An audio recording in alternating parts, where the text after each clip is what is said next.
What's up, you guys? It's 2bricks, and I have the fourth part of my loose Utapau trilogy here. I know trilogies only have 3 parts, but there are 3 custom mocks here in front of you, and the kind of initial inspiration for it was the review for the AT-AT, or the AT-TE set back there, which, of course, if you guys saw my review, I absolutely loved. But I just felt like, you know, we need more stuff to go with it. You know, you got to really build out your Utapau scene. So that's what I've done. I have already done videos on my custom crab droid and my custom boga, the lizard, the varactyl. So go ahead and check those out in my playlist, you know, or just, you know, search my recent videos. But now today we're going to be taking a look at the newest edition, which is General Grievous on his wheel bike. This thing is a absolutely ridiculous, absurd mode of transportation. It's the closest that George Lucas ever got to creating like a super iconic Bond villain kind of, you know, escape vehicle. It's really funny. It's almost Austin Powers-esque to me, because it's like, it's a wheel.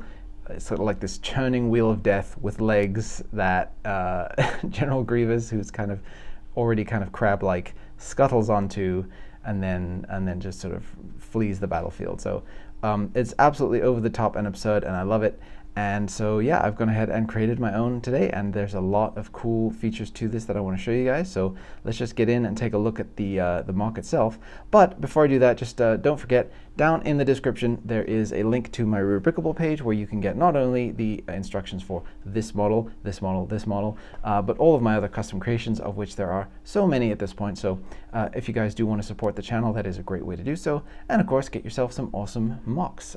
The instructions and everything are very easy to follow. The parts lists are readily available, and so you can just download, you know, or so you can upload those to your brick seller of choice, and then you can just get the bricks that you need to build the creation. So it's kind of a complex process. I may eventually do a video tutorial on, like, you know, once you've purchased a mock, how do you go about getting the pieces for it? But that's something for the future. But yeah, for now, let's just get in and take a look at today's model, General Grievous's wheel bike. All right, so taking away all of the other stuff, I'll just give you a look here at the wheel bike, give you kind of a 360 look at it. This was an insanely complex thing to design, mainly because I set myself my usual kind of list of design challenges, which is to hit the aesthetics as close as possible to the movie, hit it as close to minifigure scale as I can, and also try to get all of the relevant functionality in there. So like I said before in the intro, this thing is ridiculous. It has all these movable parts. These cannons swivel up and down, these legs fold back, rotate up, and tuck away so that the thing can roll. This whole section, of course, has to freely rotate. So there was a lot of challenges to that I really wasn't sure I would be able to pull off until I finally cracked the wheel design. That was the thing that really kind of enabled all of this to come together. And one of the things that was important to me is all the previous iterations that LEGO has done of official versions of this. Firstly, they've been very, very chunky in this section, so I wanted to keep it nice and slim like the real thing is. But they mainly rely on some sort of a cheater piece in the middle, like a wheel, a transparent wheel, or something like that to build around. And that's something that I didn't want to do at all. I wanted to have a true, proper rotating, you know, wheel here that can freely go around, and obviously you can see that's what I've done. It doesn't really work on a surface like this. You really need some carpet or something to get some traction onto these little kind of spike pieces that stick out. But it does work. If you can pick the thing up by the sides, and you can, you know, roll it along the carpet when the wheels are tucked away, and it's really cool. So yeah, that's the kind of looks of it. You know, the only thing that's kind of a cheat, I guess, is that this back section in the actual model, this connects through into the main body of the actual you know, wheel, because these are 2 separate wheel pieces that independently rotate around a central base. My one, obviously, because this is one wheel that's connected in the center, I wasn't able to have anything protruding through there, but I tried to create the illusion as best I could by using these transparent bricks to hold this piece in on the side, and then give you kind of the suggestion that the bars are going into the wheel design. And they get pretty close there, so I think from most angles, unless you're looking right on at this angle here, you can kind of pretend that it's not floating. So that's the one kind of like little cheat that I did, and I think it works perfectly fine. So here you can obviously see Grievous is sitting in his seat. He's got his little control sticks there that he can maneuver with. And I don't know how he pilots this thing. This must have a ton of AI assistance to it, because it's just walking and rolling and jumping and doing all this crazy stuff. But hey, Grievous is part droid, so maybe he can like communicate with it.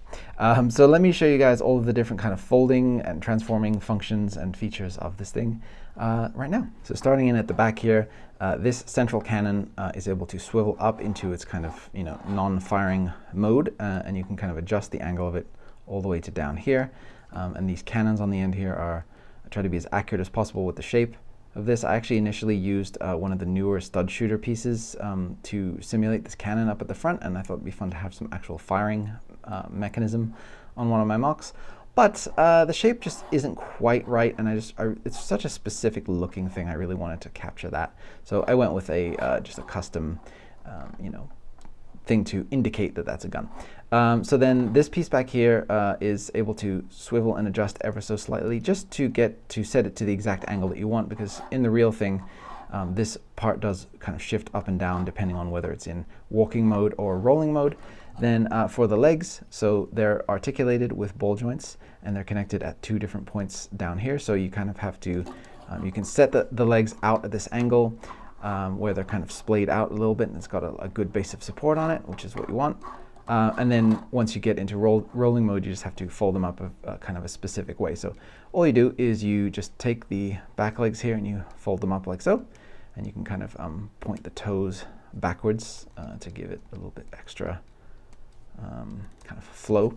And then you take this front leg and you swivel this main section here, which isn't technically part of the leg, but it's what allows for the transforming to happen. On the real thing, this whole leg is kind of on a track that sort of swivels to the back and then rotates up, and obviously this is the closest I could get to that with a model of this scale. So then yeah, you just fold the back leg up and you try to just get it into that nice backwards tucked away look there. So you do the same thing on the other side, fold the toes down like so, and then you get the other leg into the back and you just kind of tuck it away there. And then, you know, this is what wheel mode looks like. It's, again, it's a little bit crazy. It's a little bit absurd, but it does work. So, yeah, if you were on a carpeted surface, you would just, you know, away you go. So you can see here on my hand, it works just fine. So yeah, that's really, really fun. And then, of course, let me show you here, Grievous can go in and out of his seat. So he is, sorry, this is a little bit fiddly. This was such a tricky thing to figure out with all the spacing and everything. And Grievous is such a weirdly shaped figure, you know, having to figure out the spacing for his shoulders to be able to fit inside of this wheel a little bit. Really, really tricky stuff. So yeah, he's got his little 2 console or controller sticks right here. And then these are the studs where you connect his feet when you're placing him in there. That's what holds him in place. And then this area here is for his like pointy toes to be able to go down. And then this is the seat here and the seat back. And it actually does have like a little sort of a seat rail or a handrail on the side of it in the real thing. So I wanted to include that in there. And then just a very simple seat rest back here, which accommodates the shape of Grievous just perfectly. So yeah, you can have it up in its kind of ready to go mode with the legs up, and then you deploy the cannons down, and then you go into wheel mode, and you're off to the races. So yeah, let me place Grievous back in there just so you can see how that's done. I'll take away his electro stuff real quick so you can just see more easily. So then you just tuck in his feet, and the feet go down here into these studs. Like I said, it is fiddly. And then you just pull him forward into the seated position like like so. There you go. And then his hands can come down and convincingly interact with the steering yokes there, which I really like. And you can do either his, I have one of his bottom hands and one of his top hands here interacting. So you can do either the top hands or the bottom, depending on how you want him to hold his weapon. So if you want to have him, you know, fighting Obi-Wan to the side here with the staff out, you can pose this hand controlling and this hand fighting, and I think that's a really good look. And then when I bring back Boga in here, you can kind of see how they scale relative to one another. You can kind of recreate that iconic sort of duel that they have while they're both rolling and running. and it's really, really fun. So this works out absolutely great, I think. Scale-wise, it's pretty much perfect to minifig scale, you know, as much as Lego can be. And the functionality is all there, and you can really recreate this scene. So I'm just super, super thrilled with how all of this turned out. So yeah, there you go. Let me reset it to walking mode, and then we'll wrap up the video. And actually, I'll just reset it to walking mode on camera because, you know, it's really easy to do. So just swivel this leg piece back forward, reset the legs into their positions like so, bring the toes around, and then do the same on the other side. So legs down, and other leg swing through, like so. And that one goes up, that one goes down, and there you go. Oops, and you will probably knock off this tail piece here quite a bit, but again, it's the only real way I could figure out to get it to be in there. So I think it's better to have it than not. And there you are. So yeah, I think that's that. Yay, that didn't take too long. I'm looking at the timer here, 45 seconds. So yeah, not too bad. Yeah, so for as far as, you know, how complex this thing is, I think I've managed to distill the shapes down pretty nicely into something that is iconic and recognizable from a distance. It doesn't just look like a mess, which is kind of a testament to the design of the thing, really, because when you look at it up close, it really is just a mess of stuff. But then, of course, like any Star Wars thing, it has an iconic silhouette when you step back and look at it. So, so yeah, there you go. There is your General Grievous wheel bike. I probably have inserted some footage somewhere in this video of me rolling it on the carpet or something like that, so that you can get a better look at it. So yeah, I think that works really well. The rolling part of it is like, you know, it's something that I wanted to have in there, and it's definitely solid enough to do it. But obviously, like, the aesthetics are the main thing that you're really going for this, to create that kind of really epic diorama of the battle of, you know, between Grievous and Obi-Wan. So yeah, I really wish that Lego had updated this set for us, because there are so many new parts available. I feel like they could really do a good job with it and give us a really awesome playset. But for now, this will have to do. So hopefully you guys get a kick out of it, and if you do build it, let me know down in the comments what you think. Are you a fan? Did you think that I completely flubbed the design? You know, I always like to know you guys' feedback either way. It helps the algorithm to know that you guys are engaging with my videos.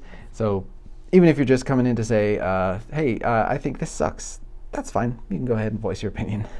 So yeah, I'm gonna get to work on the next video. I have another kind of loose series coming in the next week or so. That's gonna have some really, really involved mocks and some really detailed and large scale mocks as well. So look forward to those. And yeah, this kind of wraps up my Utapau series, unless something else really jumps out at me and inspires me. Again, you guys can let me know down in the comments if there's anything else from this scene that you really think needs to be made. I didn't want to get into any kind of like terrain or anything like that, because I'm far more interested in these really complex and strange vehicles and creatures and things than just kind of building up floors and walls. You know, that's just how I feel about most things. I tend to gravitate more towards this kind of stuff. But yeah, so just let me know if there is something that you really want to see. I'll definitely take it into consideration. All right, guys, so that's it. Don't forget to check out the description for the link to all the instructions and things like that. I'll see you on the next video, and may the Force be with you.